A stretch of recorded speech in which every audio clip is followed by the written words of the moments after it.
Assalamualaikum warahmatullahi wabarakatuh. Salam dan bahagia Bapak Ibu Guru semua. Perkenalkan, nama saya Herlina Sari, guru kelas 1 dari UPT SD Negeri 060874 Kota Medan. Setiap generasi yang tumbuh dan berkembang pada tahun yang berbeda pastinya memiliki karakteristiknya masing-masing. Karakter ini dapat dipengaruhi oleh politik, budaya, ataupun peristiwa yang terjadi pada periode tersebut. Mereka yang lahir pada tahun 2010 sampai 2025 masuk dalam kategori generasi alfa. Anak-anak yang berusia 5 sampai 7 tahun yang duduk di kelas 1 tahun ini merupakan kelompok generasi alfa. Anak-anak generasi alfa merupakan generasi pertama yang benar-benar telah hidup berdampingan dengan teknologi canggih sejak mereka dilahirkan. Mereka biasa juga disebut sebagai generasi digital.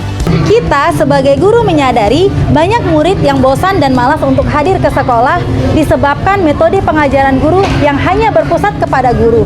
Terkadang, guru hanya menuliskan materi di papan tulis ataupun menjelaskan secara lisan di depan kelas. Padahal, jumlah murid yang tidak sedikit dan profil murid yang berbeda-beda. Dengan pengajaran yang kurang berwarna dan tidak disertai dengan teknologi yang ada, disebabkan murid malas untuk hadir ke sekolah dan lebih memilih bermain handphone di rumah. Dengan kondisi keberagaman murid inilah, guru dituntut untuk mampu menciptakan pembelajaran yang berpihak pada murid. Oleh karena itu, saya memilih merancang model ajar dengan metode pembelajaran berdiferensiasi. Pembelajaran berdiferensiasi merupakan metode pengajaran di mana guru menggunakan berbagai cara yang berbeda dengan memenuhi kebutuhan individu setiap murid sesuai dengan karakter, tingkat kemampuan, minat, dan gaya belajar mereka. Pembelajaran berdiferensiasi ini bertujuan untuk mendukung murid dengan pendekatan yang mempertimbangkan berbagai aspek pembelajaran, meningkatkan motivasi dan hasil belajar mereka, menciptakan hubungan harmonis guru dan murid melalui sikap menghargai karakteristik untuk setiap individu, mendorong kemandirian belajar dan menghargai keberagaman dalam pembelajaran, dan meningkatkan kepuasan guru untuk tertantang menjadi lebih kreatif dalam mengajar. Terdapat 3 metode pembelajaran berdiferensiasi yang dapat diterapkan dalam langkah pembelajaran, antara lain diferensiasi konten, diferensiasi proses, dan diferensiasi produk. Ada beberapa tantangan yang saya hadapi dalam menerapkan pembelajaran berdiferensiasi ini. Yang pertama, manajemen waktu. Dalam menerapkan pembelajaran berdiferensiasi ini, meskipun menarik, tapi kenyataannya saya lumayan kesulitan dalam memberikan perhatian penuh untuk murid secara individu. Yang kedua, penyesuaian kebutuhan belajar murid. Saya mengidentifikasi dan memahami kebutuhan belajar murid sesuai dengan tingkat pemahaman, minat yang berbeda, dan gaya belajar murid. Yang ketiga, biaya yang tinggi. Dengan menggunakan pendekatan ini, banyak mencetak LKPD untuk kelompok pembelajaran. Saya juga menggunakan paket internet untuk memudahkan saya mencari informasi terkait LKPD dan asesmen pembelajaran sesuai dengan profil, minat, dan gaya belajar murid. Dan yang terakhir, yang keempat, tantangan psikologis. Beberapa murid pasti merasa frustasi ataupun marah ketika mereka merasa bahwa pembelajaran yang berbeda mengungkapkan perbedaan kemampuan mereka dibandingkan dengan teman sekelasnya. Dengan tantangan yang saya hadapi inilah saya berkolaborasi dengan kepala sekolah dan rekan sejawat di sekolah untuk mencari solusi yang terbaik dalam menghadapi tantangan dalam pembelajaran saya. Saya berdiskusi dengan rekan saya dengan menjelaskan kondisi murid-murid saya di kelas.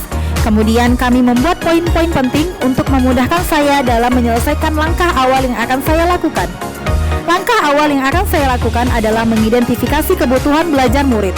Untuk melakukan langkah ini, saya mengumpulkan data tentang kebutuhan, minat, dan kemampuan murid.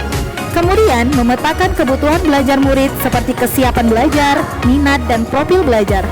Selanjutnya, saya menentukan tujuan pembelajaran. Terakhir, saya menentukan strategi dan alat penilaian yang akan saya gunakan. Sebelum pembelajaran dimulai, saya mengajak murid-murid menjalankan budaya positif berbaris di depan kelas, senyum, mengucapkan salam kepada guru, dan dalam satu barisan tertib bersalaman kepada guru sebelum masuk ke kelas. Di awal pembelajaran, saya mengucapkan salam dan bersama murid berdoa sebelum belajar.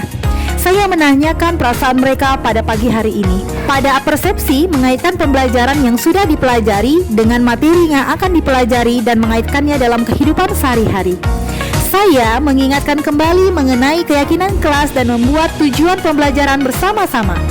Di kegiatan inti pada pembelajaran diferensiasi konten, saya mengajak murid menyanyikan lagu bangun tidur. Setelah itu, saya memberikan kesempatan kepada murid untuk memberikan pertanyaan terkait lagu yang telah dinyanyikan. Saya membimbing murid bercerita tentang perbedaan aturan di rumah dan di sekolah. Pada diferensiasi proses, saya membagi murid menjadi 3 kelompok. Untuk kelompok auditori, mereka menonton video pembelajaran, kemudian menuliskan aturan di sekolah dan di rumah sesuai tayangan video tersebut. Untuk kelompok visual, mereka mengerjakan lembar kerja peserta didik berupa bacaan dan gambar. Untuk kelompok kinestetik, mereka menempelkan potongan kertas ke lembar-lembar kerja peserta didik yang telah diberikan guru. Kemudian, setiap kelompok melakukan rotasi kelompok mengerjakan LKPD. Jadi, setiap kelompok merasakan gaya belajar dari teman-temannya masing-masing. Pada diferensiasi produk, setiap kelompok mempresentasikan hasil diskusi di depan kelas secara bergantian. Di akhir pembelajaran, saya menanyakan perasaan mereka setelah belajar diskusi. Murid diberikan pertanyaan lisan dan dijawab oleh murid. Saya dan murid-murid melakukan refleksi pembelajaran bersama-sama. Agar murid-murid saya pulang tetap dalam kondisi yang semangat, maka kami melakukan ice breaking penutup sebelum berdoa. Selanjutnya, kami melakukan doa penutup dan anak-anak melakukan budaya positif sebelum pulang sekolah, seperti mengutip sampah yang ada di kelas dan membuangnya ke dalam tong sampah. Mereka juga tidak lupa untuk menutup kursi mereka masing-masing. Dan hal terakhir yang mereka lakukan adalah bersalaman dengan guru sebelum pulang sekolah. Refleksi saya terkait pembelajaran berdiferensiasi yang telah saya lakukan di kelas menghasilkan murid-murid yang aktif dan antusias dalam belajar. Hasilnya efektif diterapkan di dalam kelas saya. Dalam kegiatan ini berdampak baik terhadap murid-murid saya. Murid-murid saya rajin hadir ke sekolah, menantikan pembelajaran yang menarik dan menyenangkan sesuai dengan minat belajar mereka.